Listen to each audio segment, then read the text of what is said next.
Since that time, we have deepened our friendship, our brotherhood, our working together for our two countries,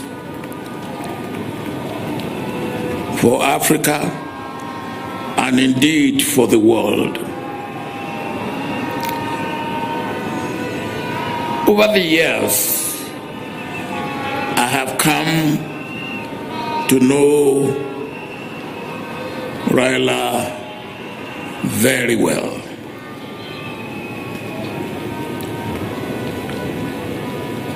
One thing that you could not take away from Raila is his love, passionate love for his country and for Africa. And that is what made our relationship to continue to grow from strength to strength. At this juncture, Mr. President, I want to thank you most sincerely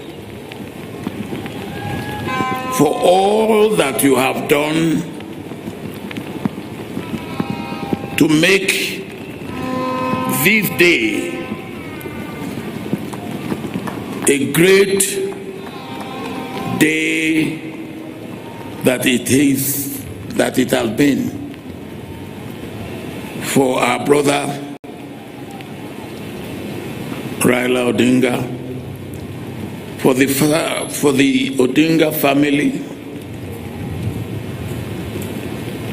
for the government of Kenya, for the people of Kenya, and indeed for Africa. Mr. President, the meeting we had in Mombasa,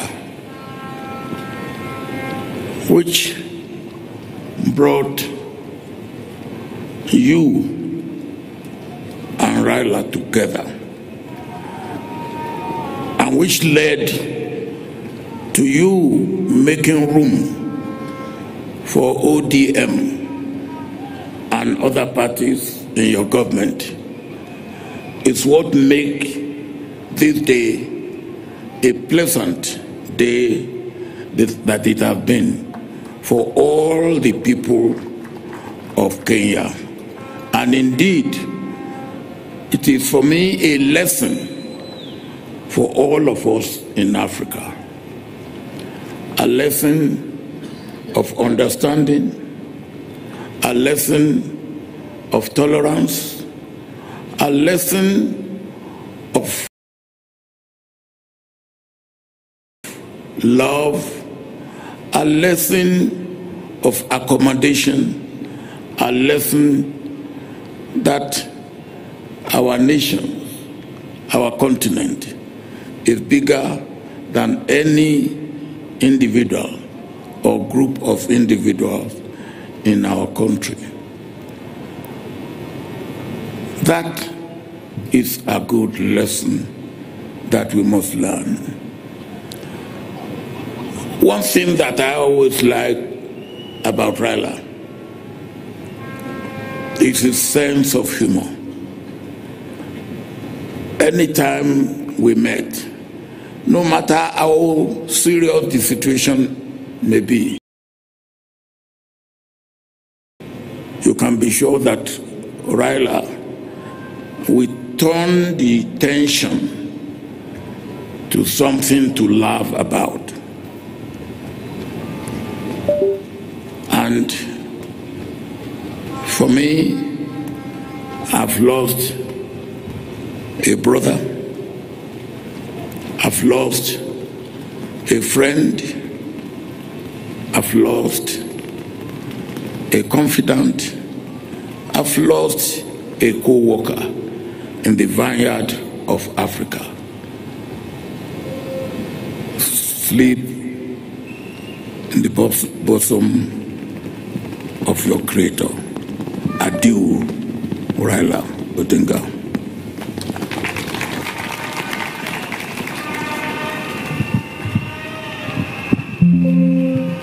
Now,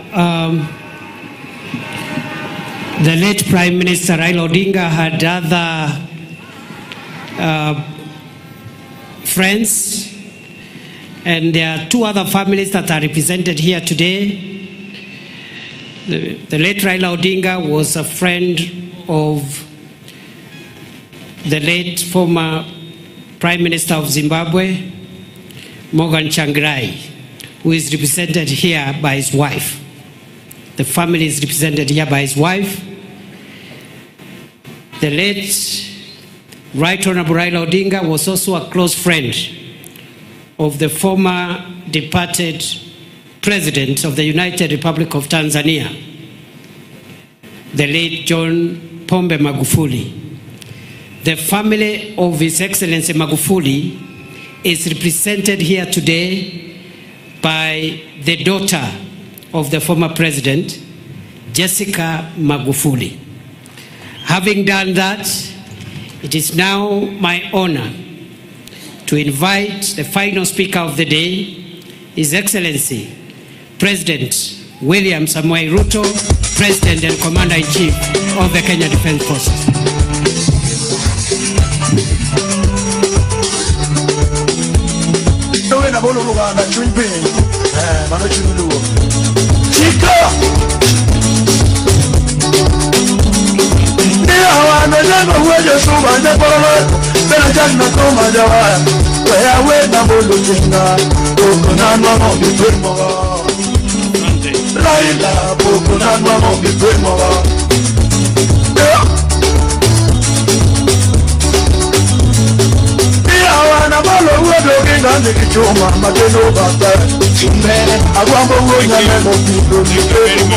Thank you very much.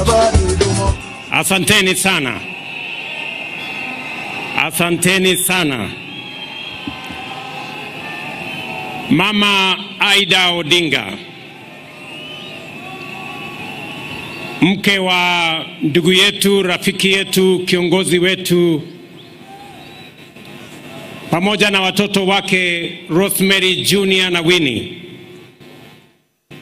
Familia ya Jaramogi Oginga Odinga kiongozwa hapa na Senator Daktari Oburu Oginga. Rais wa 4 wa Jamhuri ya Kenya, Rais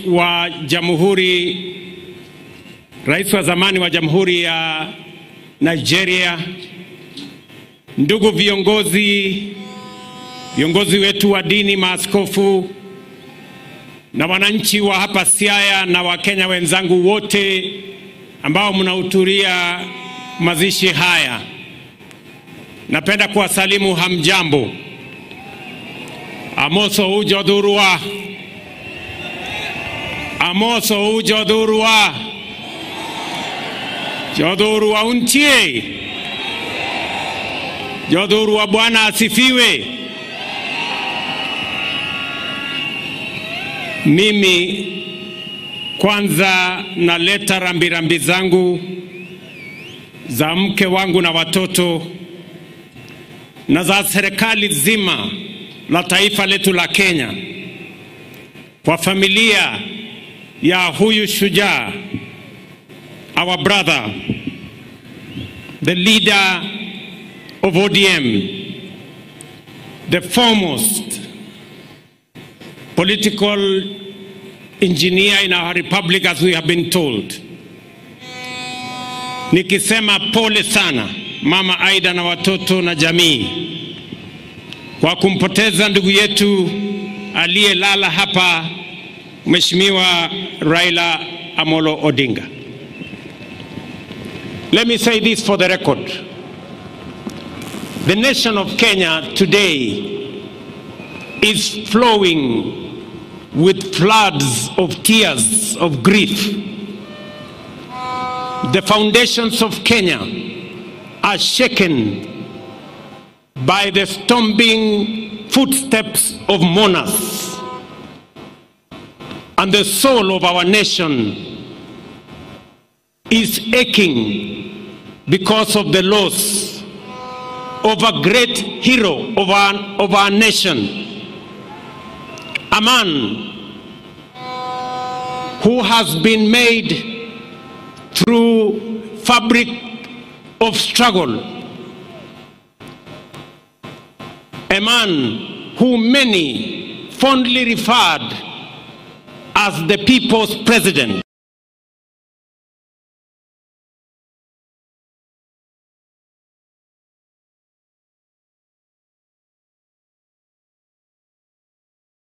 A lot of respect because of his contribution to our nation. Na ndio sababu leo nataka niseme mambo machache. Mimi na huyu kiongozi wetu Raila Amolo Odinga nilijuana na yeye wakati nilichaguliwa kama mbunge wa Eldoret North in 1997. I came to meet him in parliament. Baadaye tukawa na urafiki na ushirikiano mpaka tukatengeneza ile ilikuwa inaitwa cooperation siku hizo, mpaka Raila akakuwa Secretary General wa KANU. Baadaye nikaungana na yeye wakati tulikuwa na mambo ya katiba ya taifa letu la Kenya. Tukashirikiana katika kutafuta katiba mpya ya Kenya. Mimi nikuwa mwenyekiti wa kamati ya bunge ya katiba baada yake, na mambo yakaenda mpaka tukaunda chama cha ODM pamoja na ndugu yetu Raila Odinga akiwa ndio kiongozi wetu. Ndio nikashirikiana na yeye na nikajifunza kutoka kwake. I can confidently say, as Mama Aida has said, Raila Odinga was not just an engineer, he was a political engineer. And I can say here, among his many students in the class of political engineering was yours truly, William Ruto. And I am very proud today that Raila Amolo Odinga is being rested when one of his own students, a man he has mentored, is today the President of Kenya.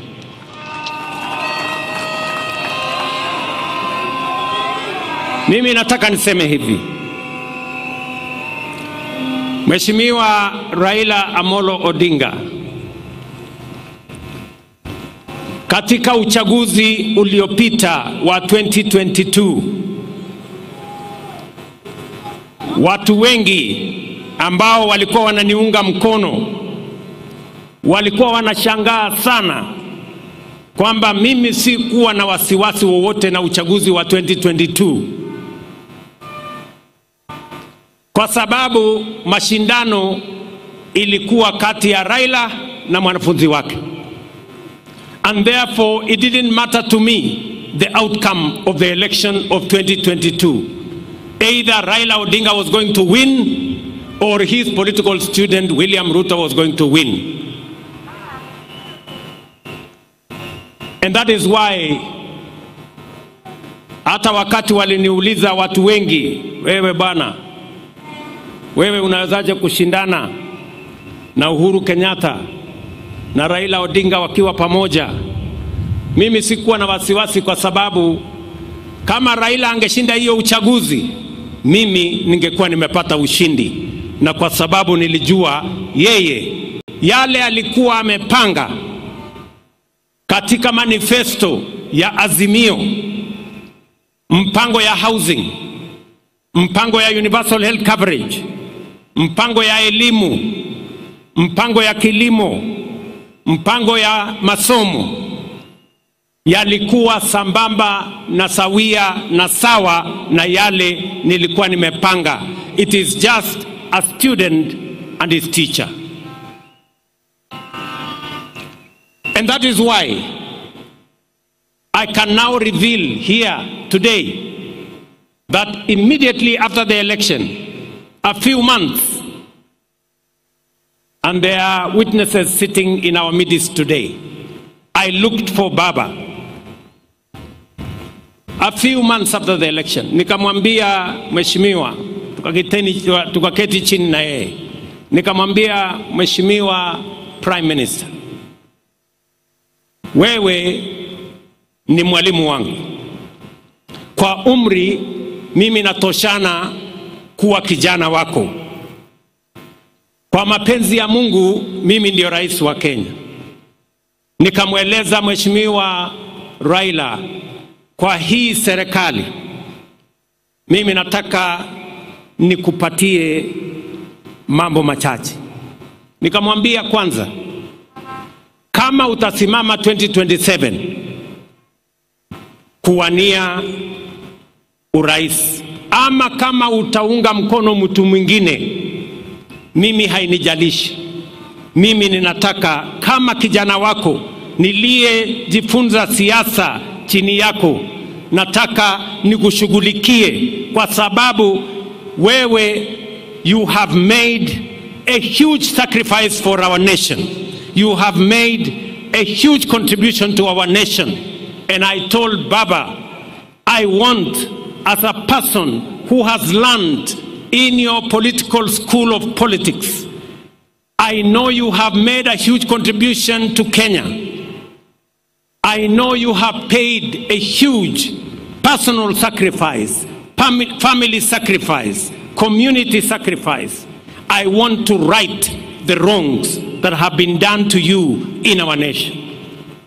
And we agreed with the former Prime Minister, and I told him without condition, I will do whatever he wanted me to do, especially to make sure that the sacrifices he had made for our nation, the contribution that he had made for our nation, we right any wrong that may have happened. Mimi namshukuru Mungu kwamba baadaye katika safari hii ya siasa, Mungu alinipatia nafasi, mbali na changamoto nyingi zilizokuweko, Mungu akanipatia nafasi nijumuishe chama ya ODM katika serikali ya Kenya. And I am very proud that today ODM is part and parcel of the government of the Republic of Kenya. Wakati Baba nilizungumza na yeye, hakunipatia masharti yoyote vile ya kujumuisha ODM kwa serikali. Mimi ndio nilimuuliza, Baba, mimi nataka waziri wa fedha wa kwanza wa kutoka Nyanza, mimi na wewe tupatie nafasi hiyo. Baba akanipatia huyu mungwana anaitwa Nyang, huyu John Badi.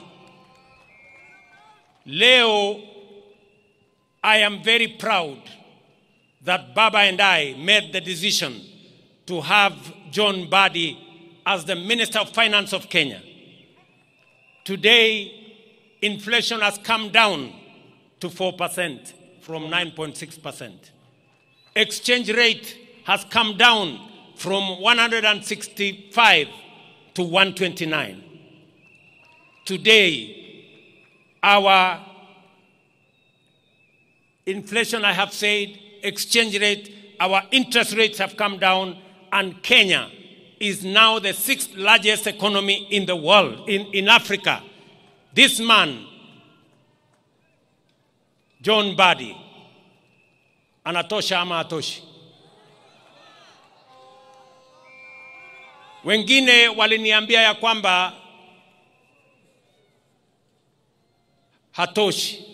kwa sababu anatoka mahali fulani. Nikasema nitamfanya waziri nione what is going to happen. Na leo we have seen what has happened. I am very proud of the decisions that we have made. And so are all the other ministers that we are now joined together in this administration. Mimi nataka niwaeleze ndugu zangu. Najua ya kwamba mimi ni kiongozi wa chama ya UDA katika Kenya Kwanza. Lakini mimi nataka niwahakikishie wana ODM, kulingana na matakwa ya Baba, because Baba believed in political parties, he built the largest political party, ODM. I want to tell you, we will respect ODM. We will support you to hold ODM together. ODM must be strong as we go to 2027, because that is the way we are going to have a strong government. Political parties are the foundations of any meaningful democracy. And therefore, the future of ODM, the strength of ODM, the well-being of ODM matters a great deal to me, because that is how we are going to have a strong nation, by having strong, vibrant, national political parties. Kwa hivyo wana ODM, ile kitu mimi nataka niwahakikishie, kwa mapenzi ya Mungu, ODM will either form the next government or be part of the next government. Ile kitu siwezi kukubali. Ile kitu kwa heshima ya huyu shujaa wetu, ile kitu siwezi kukubali. Na nitafanya juu chini, Mungu anisaidie. Ni wale ambao wanataka kung'oa chama ya ODM na kwenda kuchezea karata ya upinzani kule nje. Hiyo haitawezekana.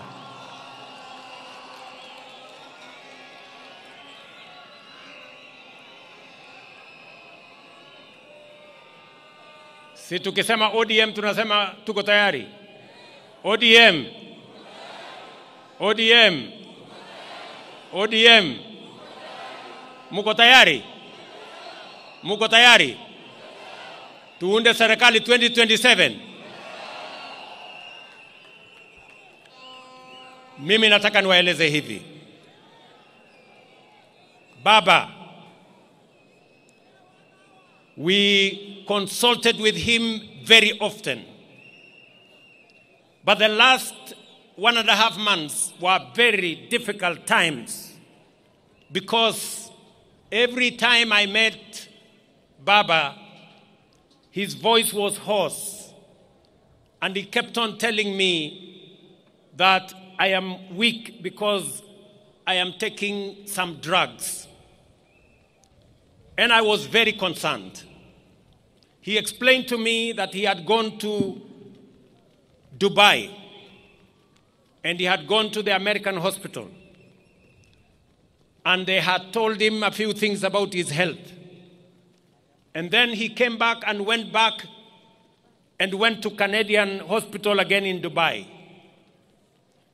And after he came back, his doctors, led by Dr. Olunya, who is his personal doctor for many years, administered some medicines to him.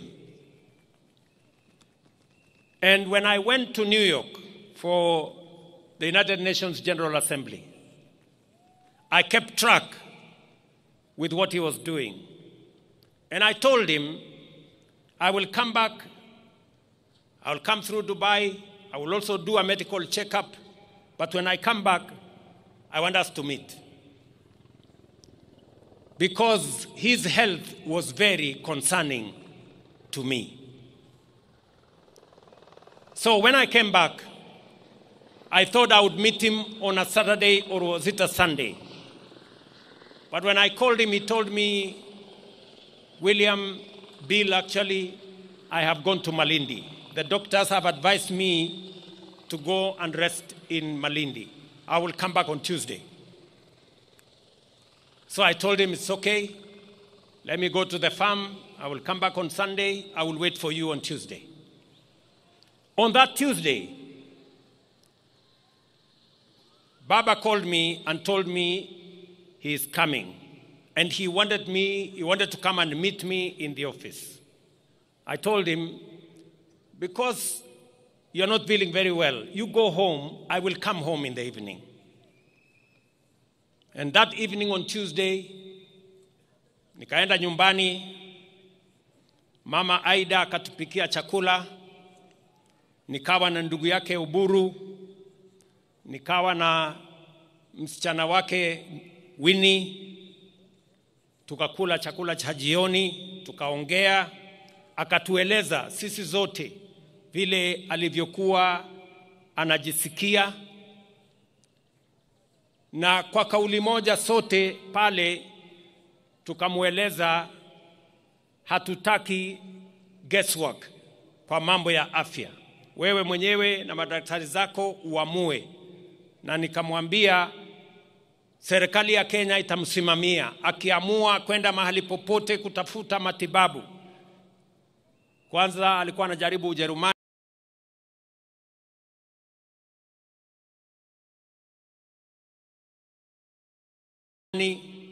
akasema pengine atajaribu China, akasema pengine atajaribu sehemu zingine, akamalizia akasema ako na marafiki ataenda kule India. And we facilitated everything that the former Prime Minister, as the leader of this nation, wanted. Sitaki kusema yale mengine kwa sababu sote tumeambiwa.